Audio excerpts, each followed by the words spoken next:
जो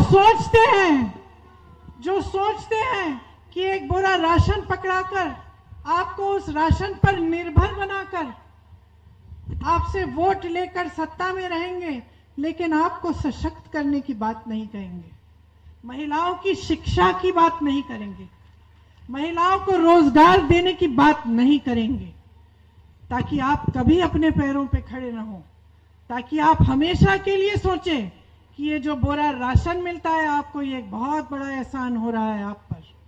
इसी तरह से नौजवानों, इन नेताओं को सब मालूम हो गया है, ये अच्छी तरह से समझ गए हैं कि वोट और सत्ता धर्म और जाति के आधार पर इनको मिलेगी।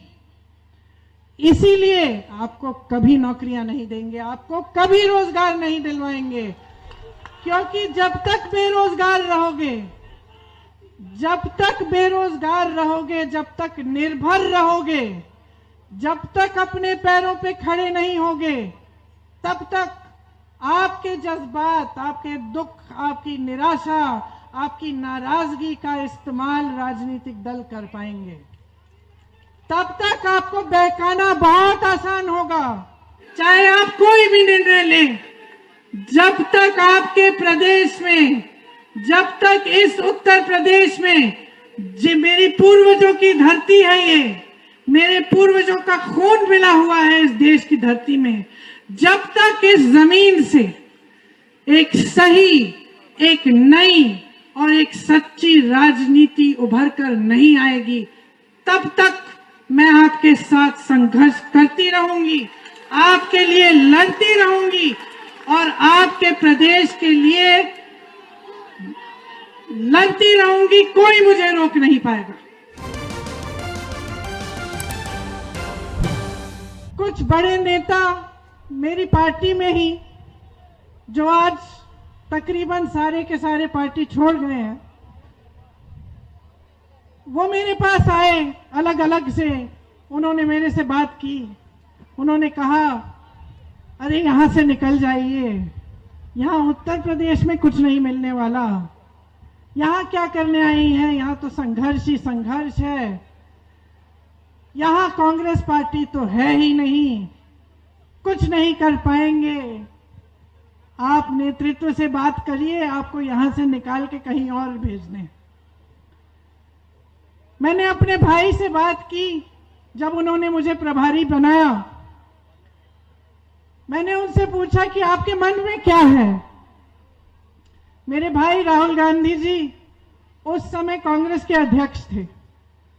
उन्होंने कहा, देखो प्रियंका, तुम उत्तर प्रदेश जाओ,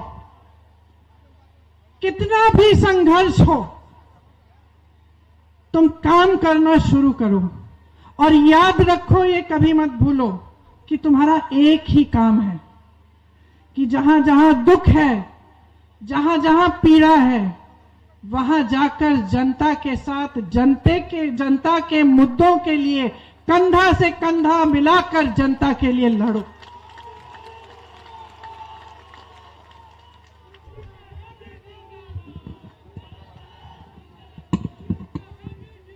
मैं आपके बीच आई,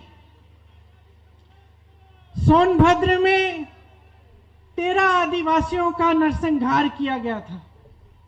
मैं वहां गई, एक लड़का रामराज गोंड था वहां, वो सब आदिवासियों के परिवार के सदस्यों को मेरे पास लाया।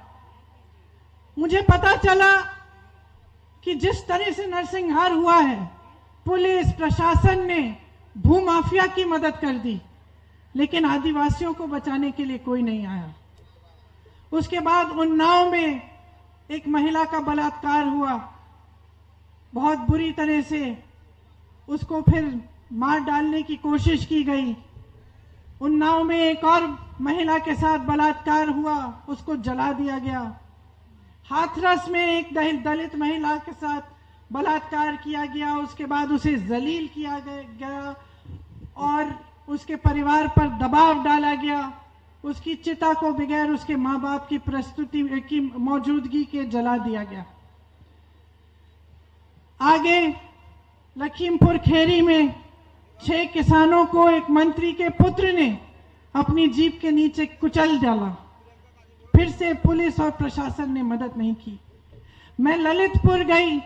ललितपुर में उस किसान के घर गई जो खाद की लाइन में खड़े खड़े जिसकी मृत्यु हो गई थी। बारिश आई थी बहुत समय बाद। उसने सोचा अच्छी उपज हो जाएगी, खाद वितरण केंद्र में चला जाता हूं, खाद मिल जाएगी। 2-3 लाख का कर्ज था, उपज हो जाएगी, उसको बेचकर मैं कर्ज चुका दूंगा। लाइन में खड़े खड़े 2 दिन बीत गए। घर आने से डर लग रहा था कि मैं लाइन छोड़ दूंगा तो मुझे खाद नहीं मिलेगी। खड़े रहे, पानी नहीं पिया, खाना नहीं खाया, खड़े खड़े मृत्यु हो गई। मैं उनके घर गई। उनकी बेटी सविता ने मुझे यूं पकड़ के मुझसे पूछा कि दीदी ये मेरे पिता के साथ क्यों हुआ? हमने क्या गलती की थी कि हमारे साथ ये क्या हुआ? जब लखीमपुर खेरी गई तो एक किसान की विधवा ने मुझे कहा कि दीदी हम क्या करेंगे, हमारे लिए कौन लड़ेगा, हमारी मदद अब कौन करेगा, कमाने वाला तो चले गया। पुलिस और प्रशासन हमें घेर रखी है, हम पर दबाव डाल रही है। रमन कश्यप वहां एक पत्रकार था, उसकी भी हत्या हुई थी। उसके भाई, उसके पिताजी ने मुझसे कहा कि उनको पोस्टमार्टम की रिपोर्ट तक नहीं मिली ढंग की, कुछ दिख ही नहीं रहा था कि क्या लिखा है क्या नहीं लिखा है। उन पर भी प्रशासन दबाव डाल रहा था। आस्ते आस्ते ऐसे हादसे होते गए। अरुण वाल्मीकि के साथ आगरा में उसके परिवार के साथ 18 सदस्यों को पकड़ के पुलिस हिरासत में ले गई। उस पे झूठा चोरी का इल्जाम लगा के उनको इस बेरहमी से पीटा कि मैं आपको बता नहीं सकती। उसके ससुर जी के नाखून निकाल दिए। उसके भाई के हाथों के ऊपर कुर्सी रख के उनको दबाया। उसकी हर हड्डी तोड़कर उसको मार डाला गया।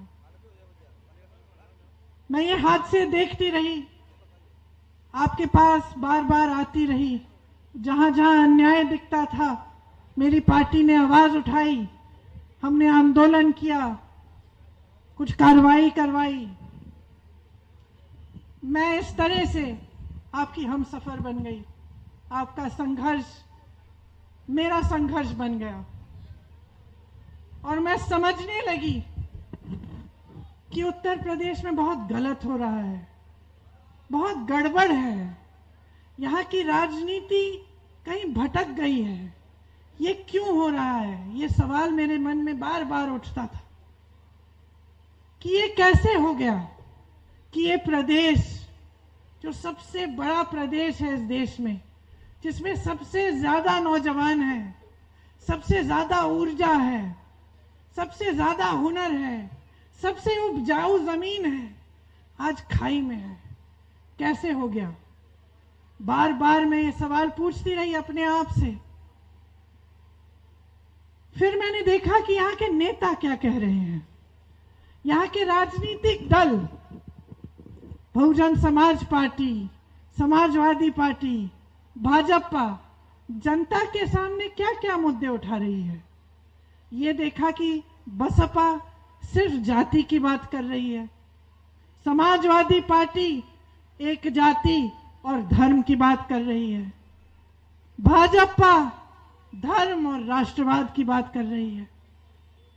यहां समस्याएं बढ़ती चली जा रही हैं। सारे मंत्री आपके सामने, प्रधानमंत्री जी आपके सामने के आकर कहते हैं कि उनको मालूम ही नहीं आपकी समस्याएं क्या हैं, कि अचानक चुनाव के समय उनको मालूम पड़ गया कि उत्तर प्रदेश के किसानों की सबसे बड़ी समस्या छुट्टे जानवर की समस्या है। इससे पहले तो उनको मालूम ही नहीं था।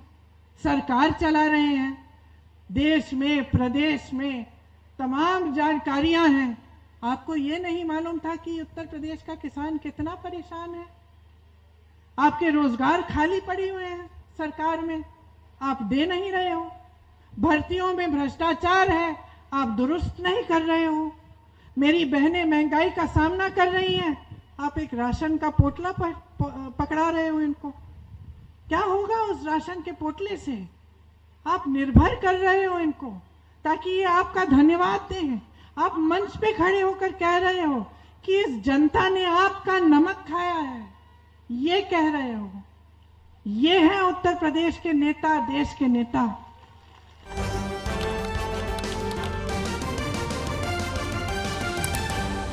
आपकी आवाज